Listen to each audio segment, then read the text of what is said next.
सोचिए अगर आप भी अपने माँ हो और बाप भी और बेटा भी। हाँ, ऐसी ही एक मूवी है प्रीडेस्टिनेशन, जिसमें वक्त के साथ खेलने वाला एक एजेंट एक ऐसी कहानी में फंस जाता है जो आपका दिमाग हिला के रख देगा। तो कहानी की शुरुआत होती है 1992 में। 1992 में एक एजेंट जिसका नाम जॉन था, उसे 1975 में भेजा जाता है ताकि 1975 में हुए एक बहुत ही खतरनाक बम ब्लास्ट को रोका जा सके। जब 1975 में जॉन पहुंचता है तब देखता है कि टेररिस्ट बम लगा रहा होता है। तभी जॉन उसको बम को डिफ्यूज़ करने के लिए जाता है। तभी टेररिस्ट और जॉन के बीच हाथापाई शुरू हो जाती है, जिसमें जॉन बम को डिफ्यूज़ करने के चक्कर में बम को टच करते ही बम फट जाता है, जिससे जॉन का फेस पूरा ही जल जाता है। तभी वहाँ एक अनजान व्यक्ति आता है और जॉन को उसका टाइम मशीन देता है, जिससे जॉन अपने 1992 वाले समय में वापस पहुंच जाता है। जब जॉन का आँख खुलता है तब वो हॉस्पिटल में लेटा होता है और उसके पूरे फेस में पट्टी लगी होती है। इस जॉन का फेस पूरी तरह से जल गया होता है, इसलिए प्लास्टिक सर्जरी करके जॉन के फेस में किसी और का फेस लगाया गया होता है। तभी जॉन का रिकवर होने के बाद जॉन को एक लास्ट मिशन दिया जाता है। तो जॉन अपने लास्ट मिशन में 1970 में चला जाता है। तभी वहाँ एक बार में एक लड़का आता है, जिसे देखकर जॉन बहुत ही शॉक्ड हो जाता है। वो लड़का और कोई नहीं, जॉन का युवा अवस्था होता है। जॉन उस लड़के से बात करना शुरू कर देता है। तभी जॉन जो उस लड़के से बात कर रहा होता है, जो कि उसी का रूप होता है जो कि युवा अवस्था में होता है, तो वो लड़का जॉन को अपना कहानी बताना शुरू कर देता है। जॉन का युवावस्था बताता है कि मैं अनाथ हूँ और मैं पहले लड़की थी। मेरे अंदर एक शक्ति है, मैं लड़का लड़की दोनों थी। पहले मैं लड़की थी, मुझे कोई अफोर्ड नहीं करता था, मैं अकेली रहती थी। तभी मुझे साइंस एकेडमी में चुना गया था। तो साइंस एकेडमी में ट्रेनिंग के दौरान मुझे डॉक्टर रॉबर्ट मिले थे। उन्होंने बताया कि मेरे अंदर एक लड़की और लड़का दोनों का हार्मोन्स है। इस वजह से मुझे उन्होंने उस साइंस एकेडमी से निकाल दिया। मैं अकेली बेसहारा हो गई थी, मुझे किसी की ज़रूरत थी। तभी मुझे एक लड़का मिला, उससे मुझे प्यार हो गया। मैंने उसके साथ संबंध बनाए। फिर वो लड़का एक दिन मुझे छोड़कर चला गया। तब उसके जाने के बाद मुझे पता चला कि मैं प्रेग्नेंट हूँ। मेरे डिलीवरी के दौरान डॉक्टर ने मुझे आके बताया कि मेरी स्थिति को देखते हुए उन्होंने दोनों हार्मोन्स में से एक हार्मोन्स को निकाल दिया, जो कि लड़की वाला हार्मोन्स है। अब इस वजह से मैं धीरे धीरे लड़का बनते जाऊंगा। यह सुनकर मुझे बहुत ही बुरा लगा, क्योंकि मैं अपनी पूरी ज़िंदगी लड़की बनकर ही जिया था। धीरे धीरे डॉक्टर ने मुझे कहा कि ये तुम लड़का बन ही जाओगे। इसी दौरान किसी ने मेरा बच्चा भी चुरा लिया। मैं बेसहारा हो गई। मैं धीरे से लड़का बन गई। जब 1975 वाले जॉन ने 1992 वाले जॉन को अपनी कहानी बताई, तब उसने कहा कि तुम्हें मेरी कहानी पे यकीन नहीं है। तभी 1992 वाले जॉन ने कहा कि मुझे इस कहानी पे 100% यकीन है, क्योंकि ये मेरे साथ भी हुआ है। चलो मैं तुमको एक ऐसी जगह लेके चलता हूँ जहाँ तुम्हें इसके बारे में पता चल जाएगा। तभी वह टाइम ट्रेवल मशीन निकालता है और वह 1963 में चला जाता है। वह देखता है कि उससे प्यार करने वाला लड़का और कोई नहीं बल्कि वही है। लेकिन लड़की को कुछ याद नहीं होता है, क्योंकि वो लड़की का फ्यूचर होता है, लेकिन वो लड़के का पास्ट होता है। इस वजह से लड़के को पता होता है कि ये लड़की मैं ही हूँ, लेकिन उसको भी उससे बहुत सच्चा वाला प्यार हो जाता है। इधर हम देखते हैं कि 1992 वाला जॉन जो होता है वो बार बार टाइम ट्रैवल मशीन को देख रहा होता है। वो सोचता है कि 1975 में जाकर उस बम ब्लास्ट वाले सीन को रोका जा सकता है। तभी वो जाके देखता है कि जो बॉम्बर होता है, जो बॉम्ब लगा रहा था, जो टेररिस्ट होता है, वो बॉम्ब को इंसर्ट कर ही रहा होता है। तभी वो जॉन जाता है और जाते ही वो उसको रोकने की कोशिश करता है, लेकिन टेररिस्ट भी जवाबी हमला करने लगा। जॉन और टेररिस्ट आपस में लड़ने लगे। टेररिस्ट ने जॉन को मारकर बेहोश कर दिया।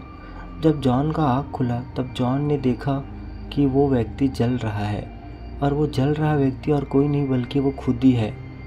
तभी उसने अपने आप को टाइम मशीन दिया। तब जॉन ने सोचा कि उस टाइम जिस व्यक्ति ने मुझे टाइम मशीन दिया था वो और कोई नहीं बल्कि मैं खुद था, जिसने अपने आप को ही टाइम मशीन दिया था।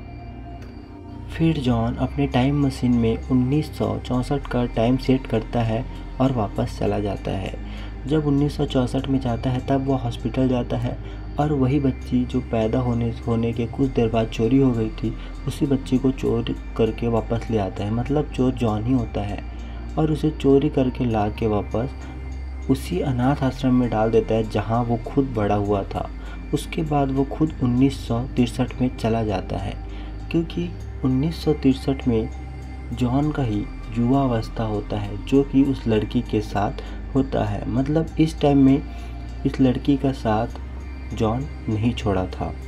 तब जॉन अपने युवा अवस्था को बुलाता है और कहता है कि हमें वापस जाना होगा, लेकिन वह लड़का जो होता है, उसी का युवा अवस्था जो होता है, उस पर गन तान के बोलता है कि मैं नहीं जा सकता, क्योंकि वो लड़की अकेली है, वो बेसहारा हो जाएगी, उसके पास किसी का सहारा नहीं है, मैं ही हूँ जो भी उसका हूँ, मैं उससे बहुत ही सच्चा प्यार करता हूँ।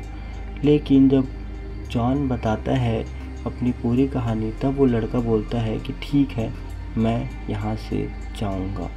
वो उस लड़के को बाय बोल के चला जाता है। जॉन 1945 में वापस आता है और उसे एजेंट बनाने के लिए अपने एजेंसी में सौंप देता है।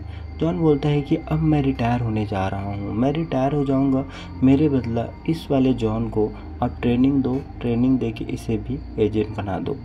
जॉन यह बोलते ही अपने रिटायरमेंट के लिए वो वापस से चला जाता है।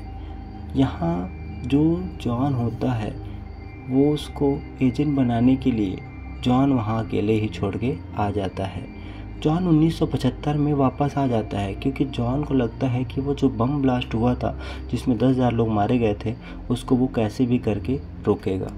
लेकिन जॉन बार बार वो करके परेशान हो जाता है। तब जॉन सोचता है कि वो अपनी मशीन को तोड़ देगा, लेकिन मशीन जो होता है वो ना टूटता है और ना डीएक्टिवेट होता है। तभी उसके बॉस जो होता है, जॉन का जो बॉस होता है, वो जॉन को एक क्लू देता है कि इसका जब तुम पीछा करोगे तो तुम्हें वो बॉम्बर मिल जाएगा, वो टेररिस्ट मिल जाएगा, जिसका नाम होता है फिशर बॉम्बर, जो 1975 में बम ब्लास्ट किया होता है। जब जॉन उस एड्रेस में जाता है तब वह देखता है कि फिशर बॉम्बर जो है वो बैठा होता है, लेकिन उनके गोली मारने से पहले फिशर बॉम्बर मुड़ जाता है। तब जॉन देख के शॉक्ड हो जाता है कि जो सामने जो फिशर बॉम्बर है जिसने बम ब्लास्ट किया था, जो टेररिस्ट है, वो और कोई नहीं बल्कि वही है जो कि उसका फ्यूचर है। जॉन ये देखकर बहुत ही शॉक्ड हो जाता है कि मैं फ्यूचर में इतने लोगों की जान कैसे ले सकता हूँ।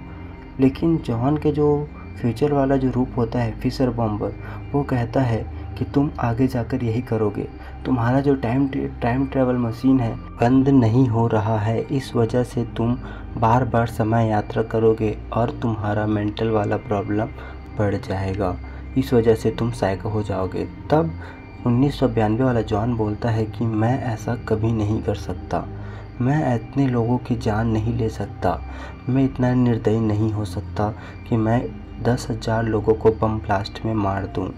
लेकिन फ्यूचर वाला जो जॉन होता है वो कहता है कि फ्यूचर में तुम ऐसा ही करने वाले हो, क्योंकि तुम मेरा ही रूप हो, मैंने फ्यूचर में ऐसा किया, तुम भी ऐसा करोगे।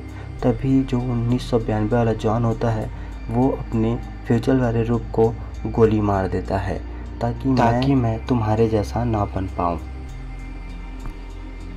हमें मूवी में ऐसा दृश्य दिखाया जाता है कि आखिर में जॉन साइको किलर बन ही जाता है, क्योंकि जॉन के पास उसका टाइम मशीन अभी भी होता है, जो कि हमें उस मूवी क्लिप में दिखाया जाता है।